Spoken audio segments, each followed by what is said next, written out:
His father broke his ankle and lost everything. Howard built a company that would never do that to its workers. Howard Schultz grew up in the Brooklyn projects. His father broke his ankle at work. No insurance, no sick pay, no severance. The family had nothing. That broken ankle would later build Starbucks.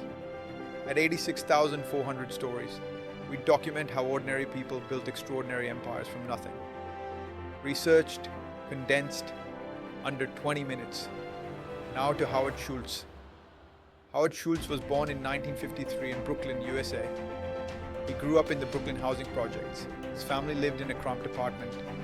When Howard was 7, his father broke his ankle working as a delivery driver. No health insurance, no workers' comp, no paid leave. His father was home for months with no income. The family nearly collapsed. Howard watched his father's spirit break. The environment shaped everything that came after.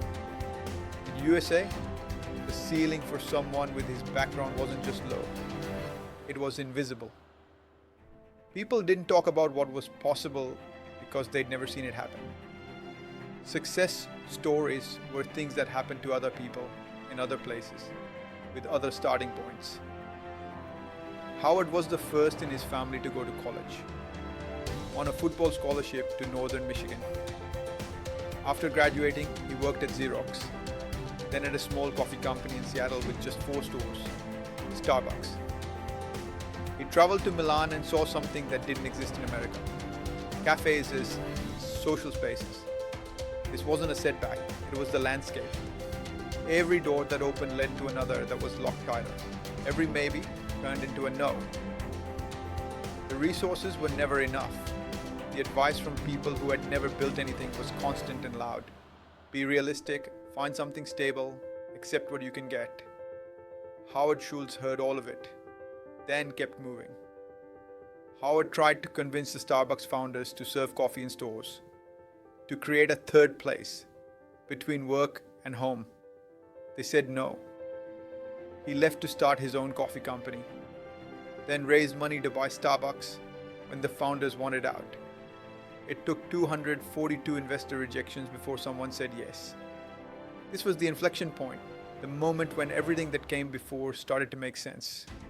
All the rejection had been training. All the struggle had been research.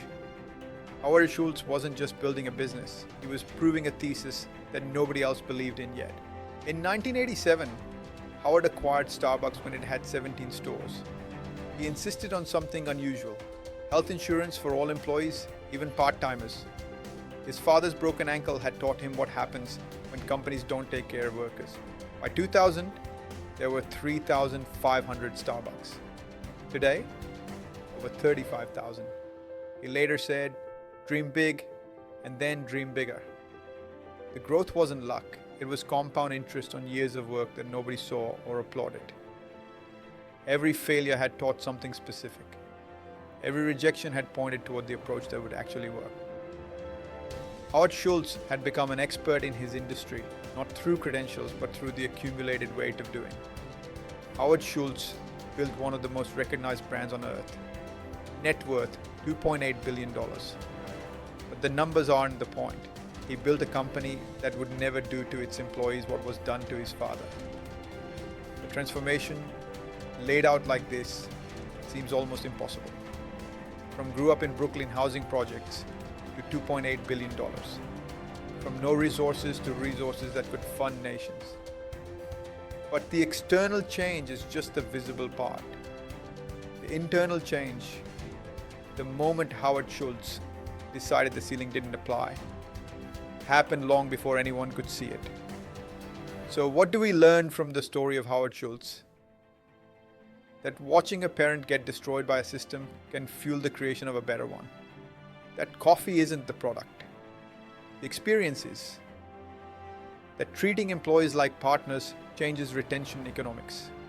And that a kid from the projects can build a company with 35,000 locations. If this story meant something to you, if it gave you even a small piece of what you needed today, subscribe to 86,400 stories. New documentaries 3 times per week, all under 20 minutes. Tell me in the comments, What part of this story hit hardest for you? I read every single one. And remember, possibility has no postcode. Anything is possible.